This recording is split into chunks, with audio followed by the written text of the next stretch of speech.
The desert evening spread like spilled wine across the horizon, the sky bruised violet and copper as though the sun had left its last wound upon the world.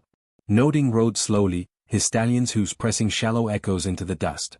The saddle creaked beneath him, leather dry as old bone, and though the weight of gold jingled in his saddlebags, his chest felt as hollow as an abandoned mine.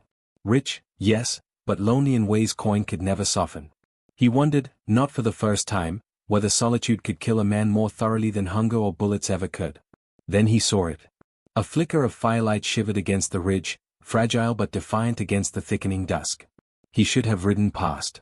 A cowboy knew better than to test strangers in a land where law was thinner than parchment and rumors sharper than knives.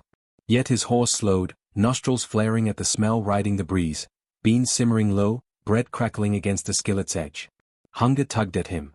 And curiosity, always more dangerous, pulled harder still. He dismounted. She was crouched by the fire, back straight though her clothes sagged, patched from scraps of calico and wool, survival stitched into every seam. Apache, he saw it in the proud angle of her shoulders, in the long dark hair that fell loose around her face. Her hands were scarred from work, her cheeks marked faintly with old burns or battles he dared not guess. She did not startle at his approach. She did not beg or greet him kindly.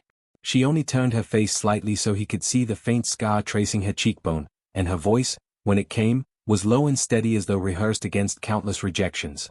"I ain't pretty, sir," she said, eyes never leaving the pot. "But I can cook." The words rooted him still.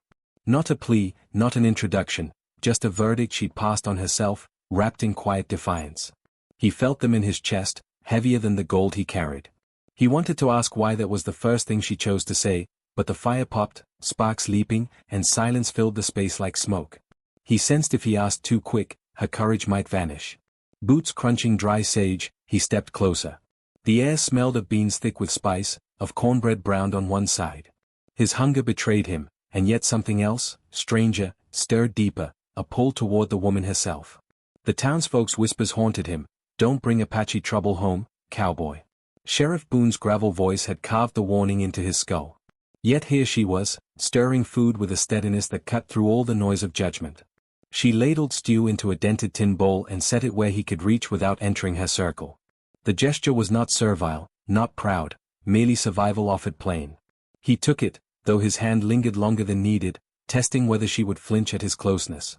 She did not. The first taste nearly undid him. Beans rich, smoky, touched with something beyond any ranch cook's hand. Comfort seeped through his hollow chest, as though this food carried more than flavor, perhaps memory, perhaps resilience. He wanted to speak, to ask her story, but her eyes stayed low, the silence daring him to eat before he questioned.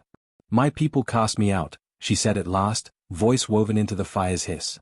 "Said I was useless after my brother died. Too heavy a mouth to carry.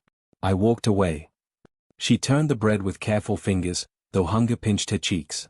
"Some men don't like to look at me. Some say I bring no luck.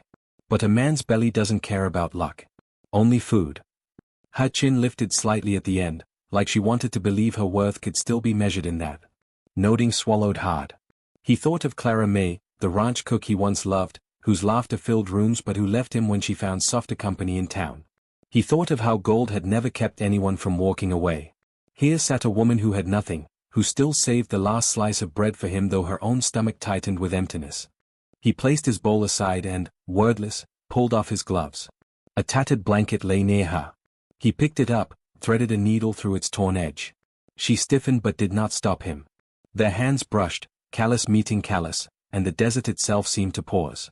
She looked at him then, fully, and he saw fire in her eyes, not shame, not ugliness, but the raw beauty of survival.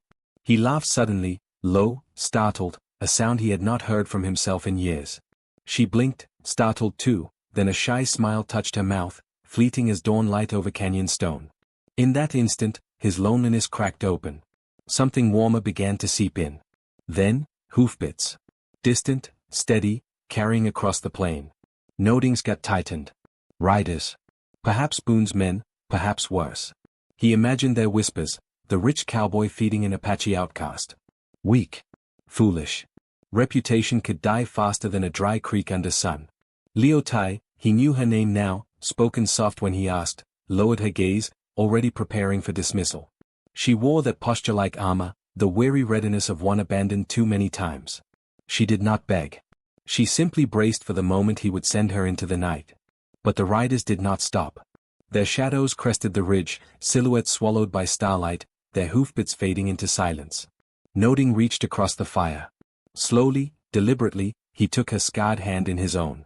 His thumb traced the rough map of her skin, each mark a story of endurance, not shame. He leaned closer, voice a whisper meant only for her and the desert. "Pretty's a word too small for you." Her breath caught, half sob, half laugh. For the first time in years, she let her weight lean toward another's warmth, toward his and the fires together. The stew simmered low, the cornbread eaten, the air cool and silver with stars. Neither spoke further. They did not need to. Silence, shared and honest, was a vow. The desert will remember them. Even after the embers died, sagebrush whispered their story, and stars carried it farther than tongues ever could. It was not beauty that kept the cowboy from breaking. Not gold that kept the woman alive. It was small mercies, bread saved when she was starving, a blanket mended when he might have ridden past, a hand held when the world said let go. So remember this: worth is never in the faces men judge, nor in the wealth they count. Worth lives in the hands that choose to stay, even when leaving is easier. And perhaps, when your own night grows long and you sit by a lonely flame wondering if you are enough, you will recall their fire.